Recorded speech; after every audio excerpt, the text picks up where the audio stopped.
All right, welcome to the Sweet Talk. Today is Monday, October 1st, 2021, and I am your host, Kim Mattina. And I have on my show today Dr. Doug Green. He is a retired teacher, we'll say, partial, but he's been in education since 1969, and he's got a lot of expertise, and I would like to just have him introduce himself to you. So welcome to the show, Dr. Green. Hey, thanks a lot, Kim. Why don't you tell us a little bit about yourself? I majored in chemistry and started teaching chemistry in 1971, actually. And then when the school got the first computer in 76, I let the smart kids teach me how to use it and then invented a course in programming that I taught. And by 1982, I knew enough about computers to be hired as a computer director for Binghamton City Schools, a small urban district in New York State. And I was the central office administrator in charge of administrative computing as well as instructional computing district-wide. And over the years, we went from computers that looked like refrigerators and washing machines to microcomputers. And we had the first network. I became an elementary principal in 1993 in an elementary school that was interested in technology. We had our first computer network in that year. In 1996, I programmed our first website. And then I started my doctoral program in the 90s and studied the impact of having several high functioning internet machines in fifth grade classrooms in a neighboring district. And in 2006, my wife was diagnosed with ALS. So a hard decision became an easy one. I took my pension and retired and took care of her for 3 years. And at the time I was taking care of her, I was also serving as the district's, CF or director of information, and which meant that I was uploading files to the state of test scores. And she passed in 2009, and I says, okay, now what? So I started my blog called drdouggreen.com, and every day I post eight resources for busy educators and parents who don't have as much time to read and surf as I do. That's the elevator pitch, even though we're not in an elevator. I kind of focus on learning strategies and leadership, social media, things like that. I throw in an inspirational quote, and I also put in a piece of like humor, music, or cool stuff. Excuse me. I also summarize books. I don't review them. I summarize them. So if you read my summary, you'll know whether you want to buy the book. And you also can reinforce the key concepts in the book. You're right over there. I'm getting there. I'm sorry. I've got over 6,000 followers on Twitter, which is kind of cool. That's awesome. Yep. And the other thing I do is I'm the independent I do independent teacher observations for a neighboring district. Governor Cuomo, our former governor, felt that principals were giving bad teachers good reviews because they were friends. And so he declared that every teacher should be observed by an administrator not in their building. Okay, so this district didn't have a central office administrators to do that stuff, so they hired me. So every year I get to observe 118 teachers from kindergarten through AP physics, which I can do because of my experience, my background. So I got to see them for the last 5 years, and it was very interesting because last year, obviously, they all started out hybrid, and roughly half the kids would come to school on Monday and Thursday, and the other half came on Tuesday and Friday.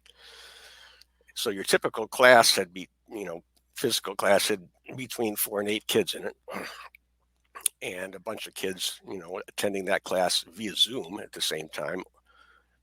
In some cases, in other cases, the Zoom kids were working at home, and the teacher would check in on them every now and then. So it was a very kind of different situation. And so I got to see what was going on. Yeah, so that leads us to our topic about moving forward past the pandemic. So, I was like, we were talking when we weren't live, we were just chatting, and a lot of teachers had to live stream, prepare lessons for the kids at home and kids in front of them, hybrid cohorts. I was one of the teachers that did tech support for the whole entire year in professional development, and supported parents at home. So it was a crazy year. So, and it's funny that you're on the opposite end of that stick, being like an administrator and observing teachers in this type of environment or platform. So I know, you had said you wanted to talk about moving past the pandemic and what have we learned and what are we doing different. So with that said, with observations, thinking now, are people actually keeping some of those good practices in place from last year, or are they kind of going back to what they're used to? Yeah, well, I'll find out. But what I did last year when I went into a class and do an observation, at the end of the observation, I would ask, okay, are you doing anything different and innovative and good this year that you think you would like to continue doing that you didn't do before? Mm-hmm. Every teacher said yes. Everyone. So I said, okay, well, make sure you do that. And so then I went to the principals and the superintendent, and I said, look, they're all telling me that they're doing some pretty cool and interesting stuff that they didn't do before. You need to promote that they keep doing that, number one, and also harvest. Find out from the staff. Okay, what did everybody do? Tell me.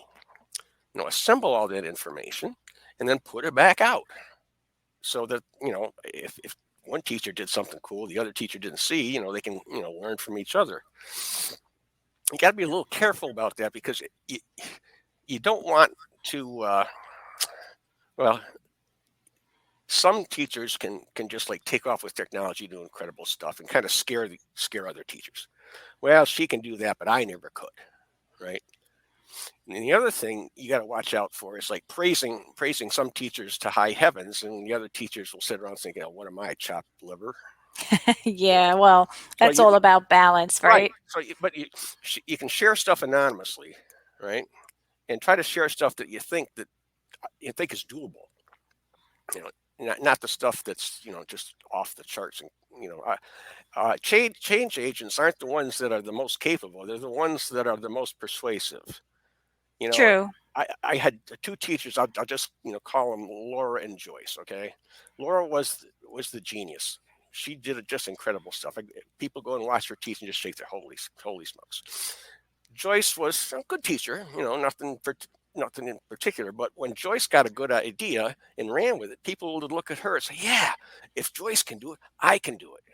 So she was the change agent, even though when it came to her skills, they were, more in the ordinary realm of things.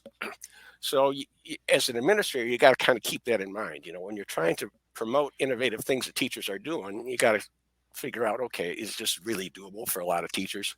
And if I promote it, I don't want to make, you can go tell the person in person how great they are. But you got to be a little bit careful about how you praise teachers in front of other teachers. I mean, that's what I've learned over. I don't know if that was just my experience as a principal, but I think it's kind of human nature. Yeah, I mean, that's interesting too that you said about Joyce and running with it, and then everybody was like, "Oh, well, if she can do it, I can do it," because I think people can relate to her more because she was that the one could be. She was the one that got a building-wide computer network going. Yeah.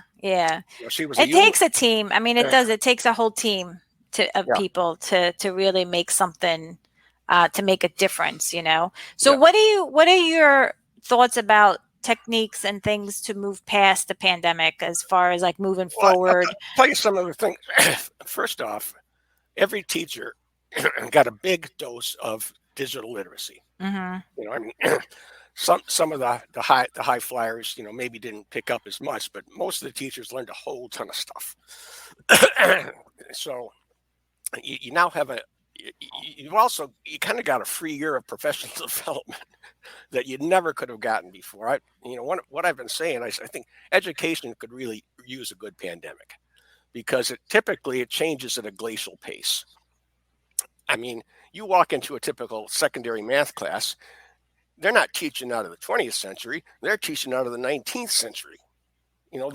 Those classes haven't changed in hundreds of years. And so all of a sudden, things are changing like crazy. And now we just got to take advantage of that. And how do you embrace that? Like, well, how do you get people on board that aren't so comfortable with tech? Well, they had to be comfortable with it last year, because everybody. Well, they were thrown into it last Right. year. They had no choice. But now they now know how to swim. That's true. That's true. Let's talk about the phys ed teachers, right? The high end academic people first, okay? Mm-hmm. So your typical phys ed class prior to the pandemic, kids come into class, okay. Then the teacher spends 10, 15 minutes talking and show them, okay, here's what we're going to do today. And then after a third of the class is over, the kids actually start moving. Well, that's not what they were doing last year. They were watching that 10 to 15 minute video at home. When they got into the gym where phys ed is taught, they started moving immediately and moved the whole 45 minutes. There's no reason for that to change. In addition, the kids were also given these motion trackers, right? Like they weren't given Apple Watches, but they were given some gizmo that they could track, and they had to upload their motion stuff to the teachers on a daily basis. Now, I suppose they could tie it to the dog and let the dog run around with it, but if they wanted to game the system, but certainly the students were getting way more in the way of physical activity than they ever got prior to the pandemic.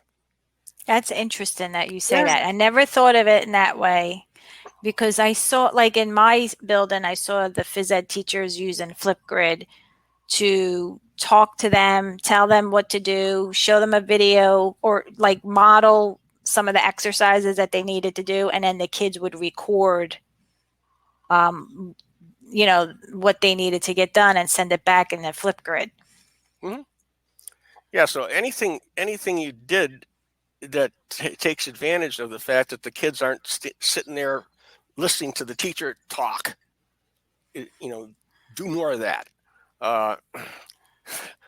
Then some other situations, like how about home economics, right? So I go into the home economic class, there's 4 kids in the room, and hey, guess what? There's 4 stoves. Each kid gets a stove. And the kids at home each get a stove because they have a stove at home. Normally there'd be 24 kids sharing 4 stoves. Here we have 1 kid, 1 stove. They send the ingredients home if the parents wanted them. Some parents said, "Now we got this stuff sitting around." Other kids, we'll take the ingredients home. So they're cooking at home, and who's eating the meal that night? The family. Keep that going. And I could go from department to department. It varies. It's funny that I would start with those 2 because you're not your academic mainstream. Yeah. The academic stuff. How about math? There's a train wreck going to happen in this district pretty soon, and here's why. In the elementary school, the typical class has got a cloud of 4 kids with the teacher, and then 4 kids here, and 4 kids here, and 4 kids here, and each one of those groups are doing something different.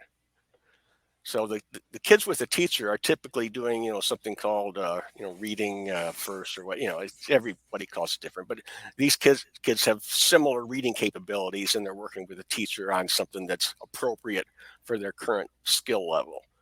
And then there's a group, it's always a math group. In this district, the math group were kids on iPads using an integrated learning system called iReady. And it's one of these things where, okay, the system knows, hi, welcome aboard. Here's where you left off. Here's your next thing. And the kid just moves along at their own pace. They get tested every now and then. If they pass, they move on. If they don't, they go, And so it's totally self-paced math. And I was in a first grade class, and there's two kids sitting next to each other. The one kid is basically working on a variation of 2 plus 2. And the child next door, it's got a Cartesian coordinate grid on the screen. Okay. And all the elementary teachers, K4, they're all, yeah, we just do iReady. The kids are all over the place, but who cares? They're learning faster than they ever did because, the program tells them, here's how this kid's doing, here's how this kid's doing. They're almost all ahead of where they were last year. Mm-hmm. Right? Well, meanwhile, 5th grade on up, every math teacher teaches, it's like, okay, get out your homework. Boom. Go over the homework. Boom. Hey, here's a new problem. Here's another version of the new problem. And here's the homework for the new problem. See you tomorrow. 19th century stuff. Now, what's going to happen when these kids who have been self-paced, moving at their own thing, run into that stuff? You're going to get some whiny kids saying, hey, I know all this. Mm-hmm. And you're going to get parents talking to the principal. Hey, what's going on? My kid knows all this stuff. It's like, it's time for those people are going to have to have kind of a come to Jesus moment. But I think for math, I think the math teachers use digital tools. There are digital tools out there now that can teach, like graphing, like Desmos. There's a lot of, Khan Academies out there for math. If they use it. Right. Yeah. But I mean, I know in my building, like the math teachers had no choice. They had to go digital to a certain degree, whether that was with, Kami annotated on PDF files, using Desmos. I know some of them use Desmos, and like I said, Khan Academy. But I think a lot of them in my building said they were going to continue to teach using those tools. Some variation of the flipped classroom approach. Yeah. Well, but it's a mindset on who's teaching and presenting that information. That's I'm sure there's math teachers all over the place doing that, but my hunch is that there's more math teachers that are still doing absolutely. Because, they're not using a chalkboard. They're using some expensive, like wall-sized computer on the front for displaying stuff. They're writing on it from the back of the room. And you're right. They've got, graphing calculators and all this stuff.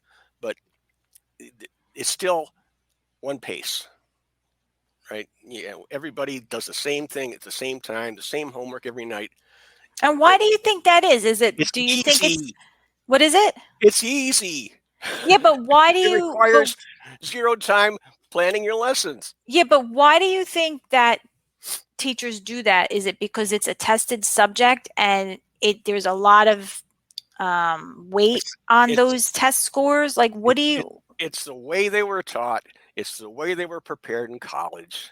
It's, change is hard. I mean, because I know, like, I know a lot of teachers, especially one that I'm thinking of, like, she's all digital, everything is digital, and she's a math teacher, and she teaches out of the box, and she wants her kids to be independent and think they out of the box, not think like 19th century. And I know she tries to promote, like, I don't know if you ever heard of Alice Keeler, but she tries to promote change and awareness, and especially with math, because math teachers are like stuck in this type of teaching method, and I don't know if it's really, you can't really say if it's the teacher or if it's the district,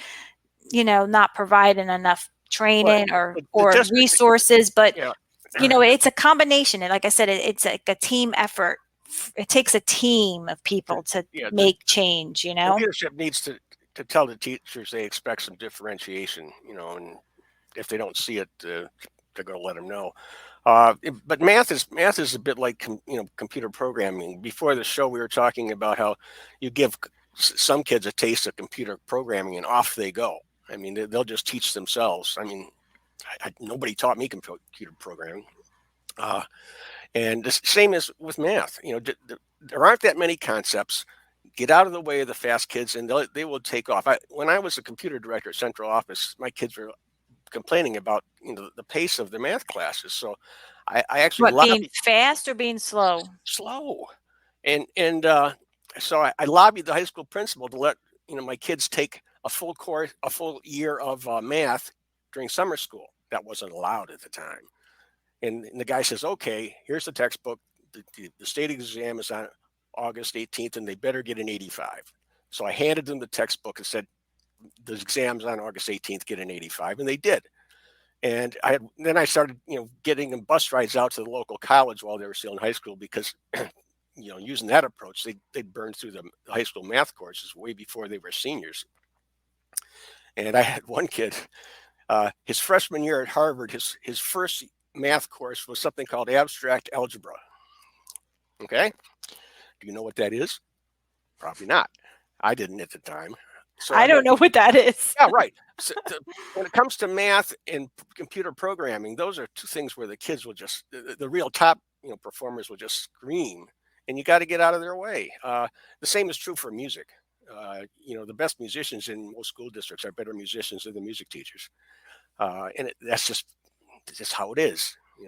Not saying bad things about math teachers or music teachers, but the real top end folks will outperform their teachers. It's not true for the subject areas where there's like a ton of knowledge you got to wade through before you're a real expert.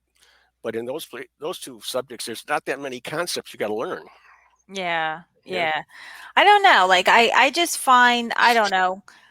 I mean, I think that some of the teachers are going to keep with that same mentality, and then I think teachers are going to work with what they had last year and just teach different. Like I think it's a comfort zone for many of them, and time, like time is always the enemy. We never have enough time in the day, especially Right. during the school day with so much going on. So I think people will resort back to what they're more comfortable with because they can get through it faster. They discovered a lot of conveniences using, the Google, the whole fleet of Google stuff for turning in homework and communications, and all that has given them a more efficiency when it comes to a lot of their routine stuff. Yeah.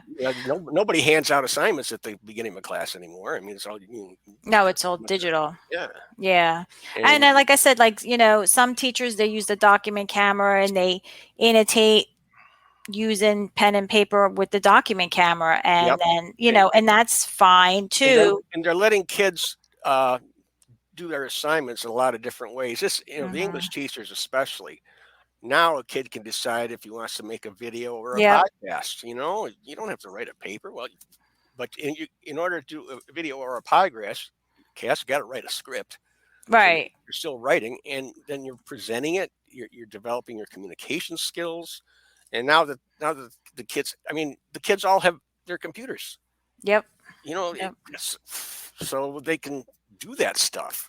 Right. And the kids can usually teach themselves like iMovie, and if they can, it does. You don't need a whole lot of lessons. Right. One of the things you got to watch out for is teachers who are teaching courses. They're teaching software. Okay, like in the art department, if they got a course called Photoshop, you got to fix that. When my daughter was in school, my daughter majored in art and went to Pratt University, and she does graphics for the Tamron Hall show on ABC. When she was in high school, the art department didn't have computers, and I was saying, yes, that means that they've got to teach her art. Right. And I found like an online Photoshop course.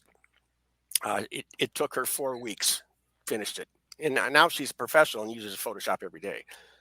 Whereas you will find districts that have Photoshop 1 a semester long, followed by, Photoshop 2. And the business class will, hey, we're going to teach keyboarding one semester, and then next semester we're going to teach Microsoft Word. You got to be kidding me. Yeah, I don't know if they do that anymore. I don't know. Some do. I hope not. Yes, I've seen it. That's scary. Yeah. But you can fix that if you're leadership. Just hey, look, Yeah. instead of doing the same lesson every day, tell the kids, okay, here are the lessons. Go through them at your own pace. Let me know Yeah. when you're done, and I'll walk around and give you some help if you need it. Yeah, That makes the I teacher's life agree. easier. Yeah, I totally agree. I mean, you have to give the kids choice, and you have to let them be able to learn at their own pace, and you have to be able to let some of the control go so that Yeah. you can't control everything in your classroom. You have to Well, let some of that go, and then let the kids become leaders, and then they kind of become the group leader within right. their Well, their little group. I totally agree, but I just think it's a mindset that needs to be changed, well, let's and lead it. hopefully the pandemic did that. it Hopefully, it's leadership. yeah, and it's You know. leadership, it's teamwork. Like I said, it takes a team, but I think hopefully the pandemic introduced that to them, and Well, then hopefully they can yeah. move on. I just, I And, don't and, know. and again, leadership is critical. Yeah, I mean, I It's just know critical. what's going on in my building, in They my little they world, got the tools. They know the tools. Yep. Leadership can encourage the use of the tools. When I was doing my dissertation work, this was fifth grade teachers, right? And so the kids were doing projects essentially, and what that meant was that every kid in the class knew content about the course that the teacher did not know, right? Because they have to research stuff and find the stuff out, and the teachers, all of them realized that this was powerful because the kids know something the teacher doesn't know. Okay, kid, teach it to me. Wow. As long as you realize that that's a powerful thing as opposed to something that scares you and threatens you, it's Yeah. wonderful. And Yeah, I now agree. every teacher has to face that. At Yeah. least And the folks that teach content. yeah, and I think we're in a better position now because I'm thinking schools have more tech available to them, so they may be more one to one, um, with Just about Chromebooks or everybody's one to one devices or now. whatnot. Yeah, that's what I'm saying. So I think the pandemic made that hurdle at Yeah. least come over the hurdle, or even try to make it make the district be more aware that, hey, this kid needs a hotspot, or just not being having internet accessible at home, whatever. At least now they can make it more equitable Yeah. for people, so that people have more access to technology and make education more equitable in that way. So I think a lot of good things happened with the pandemic, with education, and I think we're moving in that direction. I just think it's going to take time. Like you said, it's just going to take time, because a lot of teachers left the profession last year. A lot of teachers retired. Well, A lot of new teachers that left totally. well, that's always So that's always a problem. But I can tell you, some of those it's teachers crazy. left. They didn't leave because they were scared of COVID. They left because they didn't want to strap on all that technology. Well, yeah. I mean, Because I have, if they had their time in, they whenever left. They whenever I retired. found a teacher that was leaving, I checked into it, and those were the Luddites left. If Yeah, you know what. yeah. I mean, I think it's going to take a couple more years. I think Well, if they made it within a through last year, and they pulled all that technology knowledge in, that's not going to bump them out anymore. It'd be something else that would make them leave. Yeah, yeah, exactly. I think you're right. We'll see. I mean, time will tell what's going to happen, but I know in my building it's we're one to one. Yeah, we're fortunate we have technology available in they have the box light panels in most of the classrooms. The teachers are using them with the kids. It's interactive. Hmm. I mean, we're moving in the right direction, which is good, Yep. but I still think it's going to take a couple more years to really Well, it should be get through it. continuous learning, folks. Continuous learning, There's no exactly. there that you're going to get to. But it's always continuous learning, Yes. isn't it? So, It's so always we if you're stagnant, if We made you're a big stagnant, who wants to be a student in your right. class? We made a big jump, and now we're just going to keep on going. Yep. What I was telling the teachers when I left the class, after I asked them about what they're doing, all that, I said, if you feel stressed, you're not showing it, and that is just so vital. And keep on making lemonade. And they all looked at me and said, "Yeah." And that, I think that's the kind of message leadership has to send. You guys are doing amazing stuff. Keep on doing it. Yeah. And I just say, just take one day at a time, do the best you can, and Yeah, and tell the that's media it. to stop trashing teachers just for something to do. Because Oh, one that's thing a whole the left wing and right wing media agree on is the teachers are crappy. Please. Ugh. let's not even go there. Oh, I know. It's so untrue. I know. I mean, Teachers are amazing. it's crazy. Everybody just stepped up to the plate last year and Yeah. did whatever we needed to do. And, I'll tell you, I made less money it wasn't easy. That's for sure. during my career. I made less money than any member of my college fraternity because they all got these fancy, corporate jobs. But guess who's got the best pension? Right. Well, Me. well, we don't do it for the money though, right? No, I did it for the cool pension. You did it for the pension. Well, you can say that now. I still have years to go, and so keep ticking them off. Yeah, just keep I counting don't know down. what the score is in New Jersey, but every year you worked, it was another 2% of your final salary that you got for doing nothing. Well, I don't know. I'm not there yet, so No, but keep going. I just keep putting my time in. Yeah, and I told you the arc of my career. I mean, I went from punching cards to talking to you on my laptop and running a blog, and just doing amazing stuff. Yeah, and it's only going to get more amazing. I just ordered my new iPhone. It's like I can hardly wait. Yep. Nope. It's all good. Especially with with everything changing so fast, you got to try to keep up with it. It's hard, but so all you can do is the best you can. Yeah. Well, here the motto is, a lot of people think I don't have time to do it right, but I have time to do it over. Because if you're going to do something different, the first time is going to take you longer. Mm-hmm. Right? If for example, suppose. I read the first spreadsheet back in 1979. There's something called VisiCalc. It came out before Excel. And I said, holy smokes, this is amazing. So immediately I started doing my grades on it. Now, did it take me longer to do my grades the first time when I used that spreadsheet? Yeah. But did I ever calculate an average manually again? No.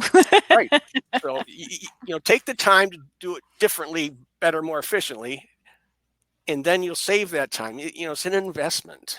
Well, that's what I tell people too. Like when I was a tech coach, I was an integration tech coach for many years. And that's what I've always said, like invest the time up front because you're going to get that's going to be your reward at the end. Like you'll have that time back. You just have to invest up front and learn in it and trying to make a new workflow or whatnot.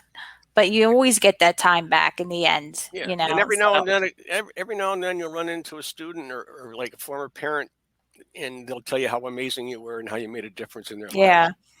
Yeah. You just never hear that. You can't pay for that. Nope. So I'm just agreeing you were the best principal. 25% of my kids were refugees. I get very good at Middle Eastern language accents. Yeah, I mean it's crazy, but yeah, I don't know. Well, it was great talking to you, Dr. Green. I really enjoyed your conversation and your thoughts about choice and having kids move on at their own self-pace and teachers changing their ways of methods of teaching and presenting information. It was really a nice insight on an administrative side of things, especially during observations during the pandemic as well. So this was a great conversation. I'm really happy to had you on tonight. I appreciate you taking the time. Well, I'm thrilled there's someone like you in the business. What's that? I'm thrilled there's someone like you in the business. Keep up the good work. I'm trying. With that, let me just share my screen. You stay on, and I'm going to wrap up the show. Let's see here.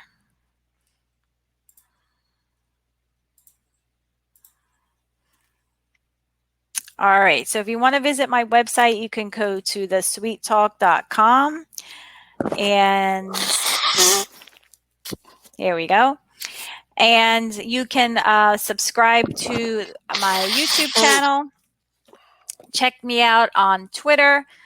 Join my Facebook group. You can also subscribe to the Podbean, Spotify, Apple Podcasts, Google Podcasts, and subscribe to my newsletter.